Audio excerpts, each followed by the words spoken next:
দিদি ভাই, এই আমরা নাকে খত দিচ্ছি নাকে। ভূমির কোনো ব্যাপারে আমরা থাকবো না, ভূমি সম্পর্কে আমরা কোনো কথা আর কখনো বলবো না। কি অদ্ভুত কথা বলছিস মেজো। ভূমিকে আমার সম্পত্তি নাকি যে তুই ওর সঙ্গে কথা বলবি কি বলবি না সেটা আমায় জানাচ্ছিস? না না দিদি ভাই, ঘাট হয়েছে আমার, অনেক শিক্ষা হয়েছে। মেজো বৌমা,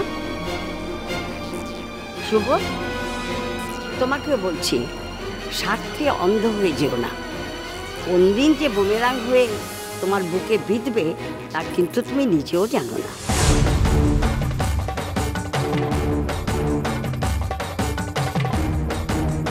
দাদুভাই, আজকে এখানে সবার সামনে আমি আমার একটা সিদ্ধান্ত জানাতে চাই।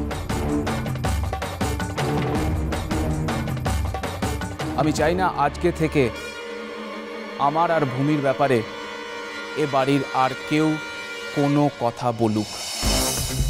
হ্যাঁ, আমি জানি যে আমি ভূমিকে ডিভোর্স দিতে পারবো না, আমি জানি সেটা, কিন্তু ভূমির সঙ্গে আমি কীরকমভাবে থাকবো এক্স্যাক্টলি সেটা আমি ঠিক করব।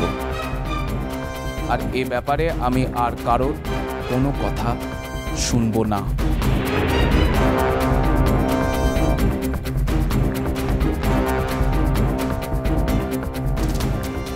আচ্ছা মেজো, তখন থেকে তো ভূমিকে নিয়ে এত এত কথা বলে যাচ্ছিস, একবারও কাউকে জানিয়েছিস যে নীল সাত সকালে বাড়ি থেকে কোথায় বেরিয়ে গেছে?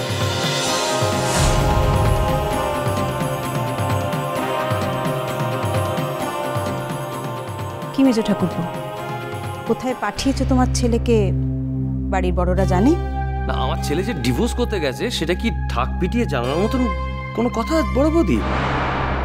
আমি কি জনে জনে বলে বেড়াবো শোনো সবাই শোনো সবাই শোনো আমার ছেলে ডিভোর্স করতে গেছে, আমার ছেলে ডিভোর্স করতে গেছে, এটা কি বলে বেড়ানোর মতন? কথাটা তুমি বলনি মেজদা, যাতে কেউ যাওয়ার সময় বাধা না দিতে পারে। ছোট নবট। মেজো বৌমা, তুমি একটু আগেই বলছিলে না যে আজকাল এ বাড়িতে আলোচনা করা যায় না? তাহলে এতক্ষণ তোমরা কি আলোচনা করছিলে তাহলে? হ্যাঁ, আমরা কি তোমাদের পর? তোমার ছেলে ডিভোর্স করতে গেছে এ কথাটা আমাদের জানাতে লজ্জা পাচ্ছিলে কেন?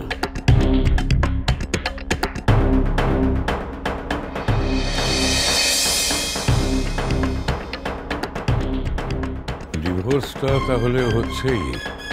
অদ্ভুত কথা বলছো। আর হাতে গোনা মাত্র কয়েকটা দিন পরে আমার ছেলের বিয়ে, আর এখন তুমি বলছো এইসব কথাগুলো? শুভ, তোমাকে বেশি কথা বলতে চাইনি কো, তো একটা কথা বলছি, মনে রেখো তোমার একটা মেয়ে আছে কিন্তু, হ্যাঁ এই কথাটা মনে রেখো তুমি। আচ্ছা, তুমি তোমার ছেলের বউয়ের সাথে ছাড়াছাড়ি করাতে চাও, বেশ ভালো করছো। তারপরে এই আশিকের সঙ্গে নিয়ে যাবার কি দরকার ছিল বলো দেখিনি? হ্যাঁ,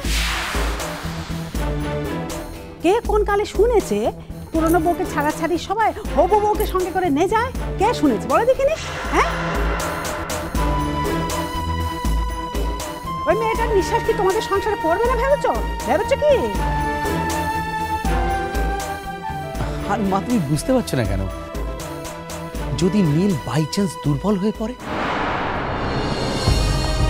আর সেই ছিদ্র পথ ধরে কাজল যদি আবার এই বাড়িতে ফিরে এসে বলে যে সে এখানে থাকতে চায়, সেই সম্ভাবনা যাতে না হয় সেই জন্য তো আশিকে তার সঙ্গে পাঠানো হয়েছে।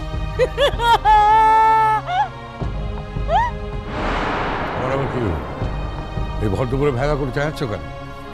বাবা, আমার কাজল রানীর জন্য খুব কষ্ট হচ্ছে গো।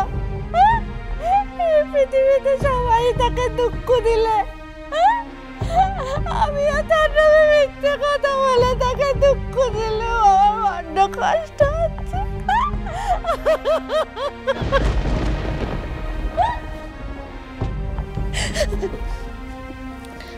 কাঁদিস না দিদি,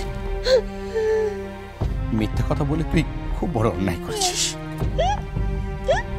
তো তার পেছনেও তো একটা বড় কারণ আছে না রে, তাই জন্যে বলেছিস।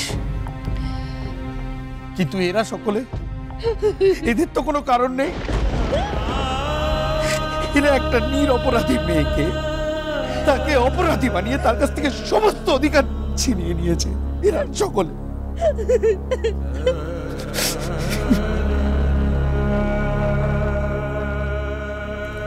ছোটন, তুই চুপ কর দেখিনি, চুপ করে থাক, কিছু বলিস নে।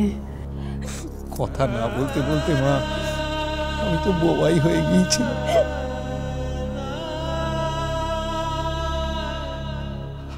আজও যদি কথা না বলি মা, তাহলে প্রমাণ করব কি করে আমি একজন মানুষ, জন্তু জানোয়ার নই।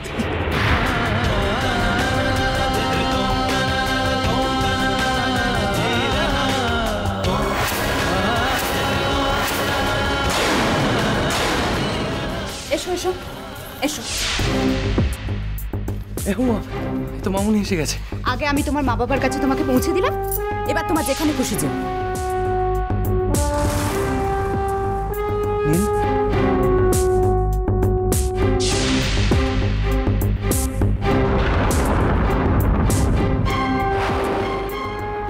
মামুনি কাজ হয়েছে তো আরশি? অনেক কষ্টে। হতে কি চায়? কেন? আমি গেলাম বলে আজ ডিভোর্সটা হলো। আমি জোর করলাম বলে। দেখিস হ্যাঁ, একদিন যেন তোরও এমন দিন না আসে, বুঝেছিস? আরে প্লিজ।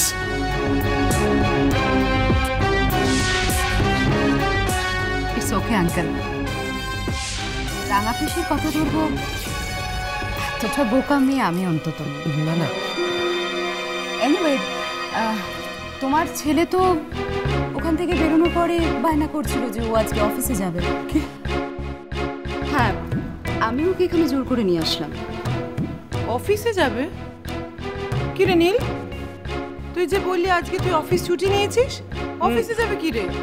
না না না না না না না নীল, এখন অফিস টফিসগুলো কমাও তো। সামনে একটা এত বড় কাজ আসছে, সেটা কি করে ভালো করে উঠানো যায় সেটা দেখো। সামনে মাত্র হাতে গোনা কয়েকটা দিন রয়েছে, তাই না? কিসের অফিস? এখন অফিস টফিস বন্ধ রাখো। ও নীল, খেয়েছিস কিছু নাকি কিছু খেতে দেব? না খাইনি। ও মুখ দেখে বোঝা যাচ্ছে, দেখো না দুজনের মুখ দেখো, কিচ্ছু খায়নি। সারাদিন যা দখল গেছে। শ্রীময়ী তুমি যাও, তুমি ওদের দুজনের জন্য খাবার ব্যবস্থা করো প্লিজ। খাবে আমার খিদে পাইনি, আমি খাবো না। নাটা কেন নীল?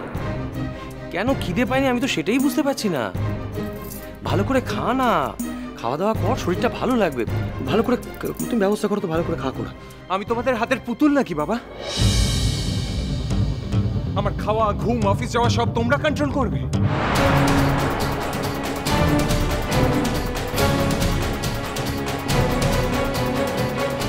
আরে তোমরা যেটা চেয়েছো সেটা তো এনে তোমাদের হাতে তুলে দিয়েছি বাবা, তাহলে আমাকে আমার মতো থাকতে দাও না। প্রত্যেকটা জিনিসের একটা লিমিট আছে, সেই লিমিটটা ক্রস করো না প্লিজ। আর এবার যদি তোমরা লিমিট ক্রস করো না, তাহলে নিজের ছেলের বিয়ের ব্যবস্থা করতে হবে না, নিজের ছেলের শ্রাদ্ধের ব্যবস্থা করো।